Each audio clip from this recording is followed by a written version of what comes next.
15 seconds. 10, 9, 8, 7, 6, 5, 4, 3, 2, 1. Ignition. Liftoff of the Falcon 9. Go SpaceX, go SPHEREx, go Punch. SPHEREx and Punch on their way to map out our universe like never before and revolutionize space weather forecasting.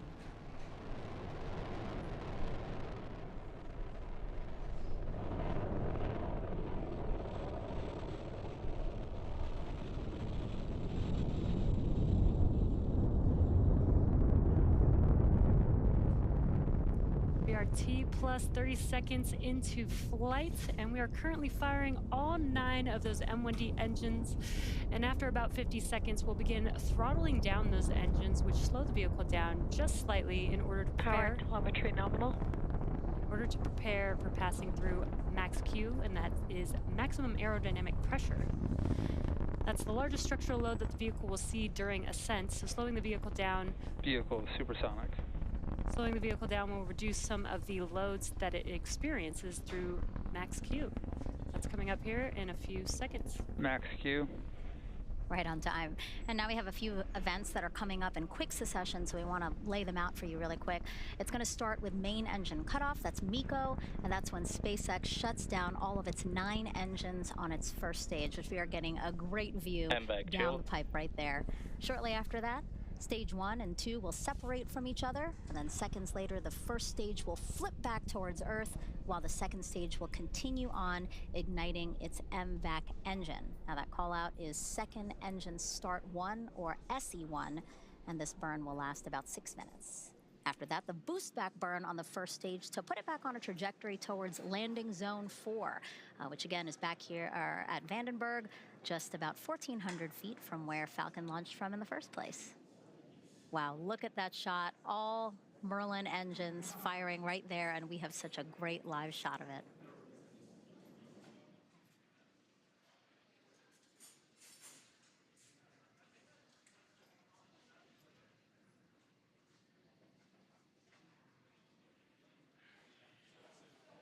Main engine cut off. Stage separation confirmed.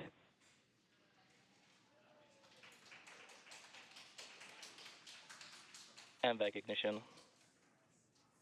Stage 1 boost back startup.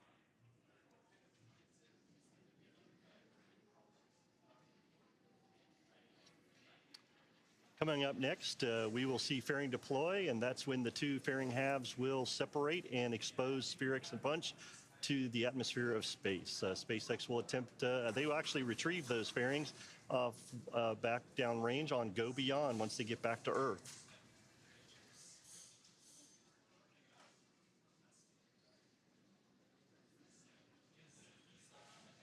Fairing separation confirmed. There we hear fairing deployment confirmed, and what you see on the screen is the fairing separating and showing SPHEREx and Punch on their way to space.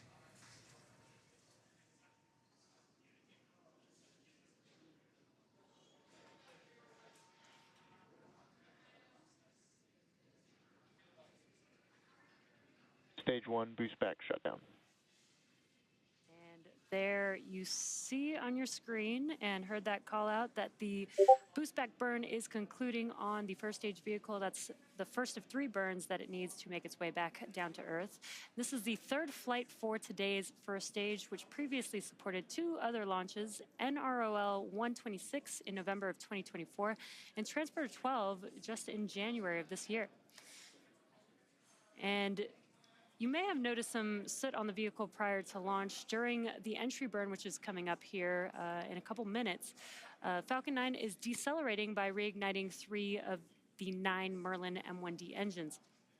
Now, this causes the vehicle to fly through Merlin's exhaust gases, or the plume, which deposits a layer of soot on the vehicle's surface, and that soot comes from the carbon-based fuel that Falcon 9 uses. With each flight, the soot builds up just a little bit more on the outside of the vehicle, giving Falcon 9 its distinctive reused look.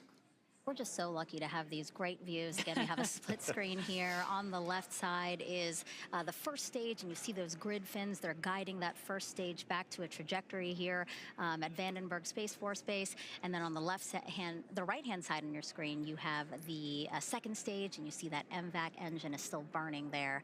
You know, Mick, LSP just works really closely with SpaceX to be able to fly reused rockets for NASA missions. Yeah, Megan, at LSP, we look at all the requirements for all the missions that we have. And as I said earlier, we selected SpaceX for the SPHEREx and Punch mission. And looking at all those requirements, we ensure that even previously flown launch vehicles will meet those requirements, providing NASA with a dependable and a cost-effective ride to space for this, our first rideshare mission.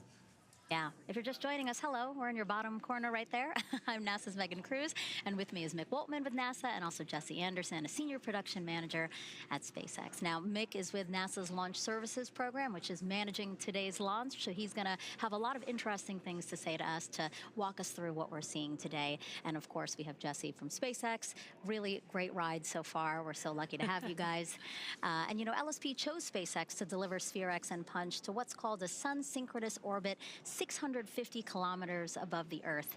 And SPHEREx is going to help answer some of the biggest astrophysical questions out there. You know, like how do galaxies form and evolve, how water and other key ingredients for life came to be. And then Punch is made up of 4 satellites that will study the sun and see how it creates space weather that can significantly impact us on Earth. I mean, Mick, we're talking about issues with GPS or satellites, things like that. Yeah, it's going to Stage be 1 entry burn startup. And there we heard the call for the first stage entry burn startup, looking for entry shutdown here in just a few seconds and getting ready for landing burn in just about a minute.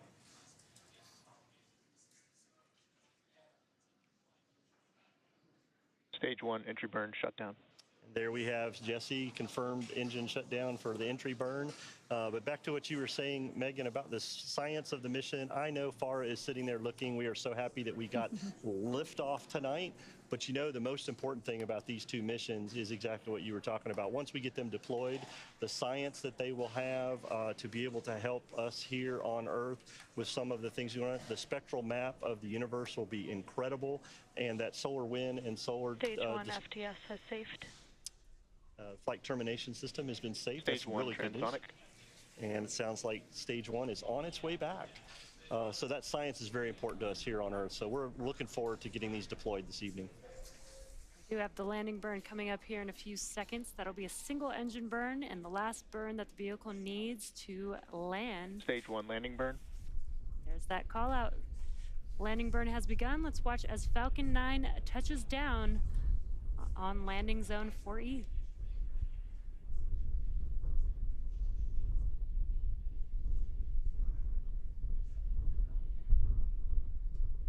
Stage 1 landing light deploy.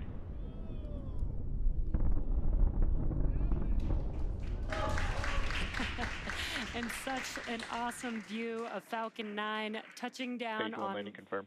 on landing zone 4E, confirming the 3rd landing for this booster. We had applause here on the factory room floor. It's a fun place to see. You know, it would have been cool to see it at Vandenberg, but this was pretty cool, too. Yeah, I was going to say I love the launches, but you know what? I love the way SpaceX makes landing look easy, Stage too. 2 FTS has safed.